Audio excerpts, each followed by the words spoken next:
Alden Richards napahikbi dahil iniiwasan siya ni Catherine Bernardo. Oh my God.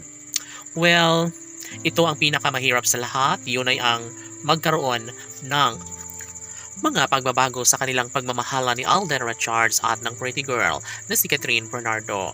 Kita nyo naman na sadyang ito lamang ang isa sa pinaka-the best sa lahat na sanay may pagpatuloy ang relasyon ng dalaga at binata.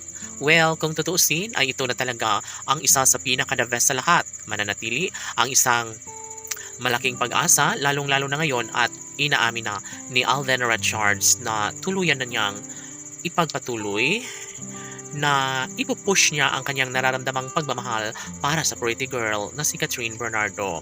Tama lang naman na magkaroon ng patutunguhan ng lahat. Tama din naman na mahalin ng tapat ni Alden si Catherine. Ito ang bagay na makapagbibigay kasiyahan sa puso ng taong bayan. Sana'y maipagpatuloy ni Alden Richards ang lahat sa kanyang pag-ibig para sa pretty girl na si Queen Catherine.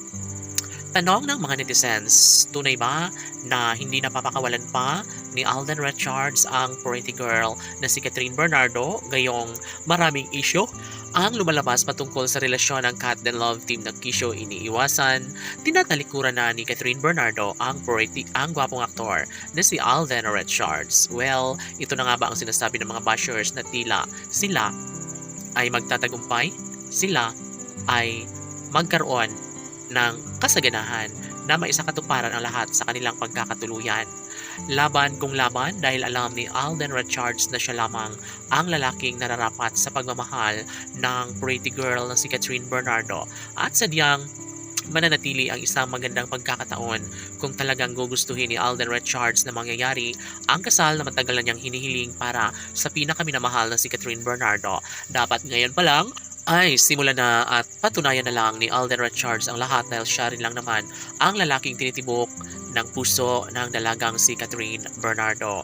Yes na yes, at ito lamang ang isa sa pinaka pangarap ng taong bayan. Sana'y mapatunayan ng dalaga at binata dahil kung tutusin ay wala nang iba pang mas nababagay na makasama hanggang sa pagtanda ni Alden Richards kundi ang pretty girl na si Catherine Bernardo lamang. Sa mga pagkakataong ito, nagkaroon ng malaking pagbabago, nagkaroon ng malaking posibilidad na maisakatuparan din bandang huli ang relasyong tunay ni Alden at Catherine. At sino ba naman si Catherine na mag-iinarte pa sa mainit na pagmamahal ng gwapong aktor na si Alden Richards? Well, kung tutusin ay hindi na dapat pang magpaligoy-ligoy pa si Catherine dahil alam ng taong bayan na mas niligaya ang dalaga at binata, lalong-lalo na kapag sila na talaga ang magkakatuluyan ni Alden at Catherine. Laban?